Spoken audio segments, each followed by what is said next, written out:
तारा बाबूजी कहलन जे जितना जमीन जायदाद खेत बाड़ी बा जितना फार्म बा हमरा सब घुमा घुमा के रघु के देखला दी हो। में देरी कौन बात के चल हमने चल के घूम ले जाओ। चल जाओ। हाँ चल चलिए गाड़ी में चल जाओ गाड़ी में आई। रघु भैया हे इजक से है ने पछाड़ी ताकी। अच्छा जरूर पीछे जमीन बा जेतना लीची के गाछ लौक बाग बगीचा सब रउआ बाप के हो ना माने पिताजी के हो।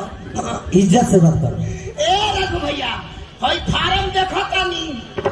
अच्छा इस सामने वाला जौन आधा खापड़ा झोर गइल बा आधा ऊपर बा। हाँ। इहो फार्म रउआ बापे के हो ना माने तो ना समझ में आला ना माने बाबूजी के हो।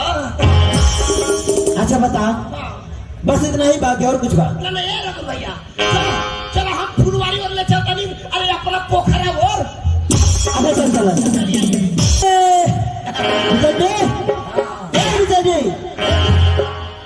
यही जगह बानी हो। जड्डी भाई का बात में भैया देख बहुत देर से थके ले वैसे भी हम घूमत घूमत थके भाई।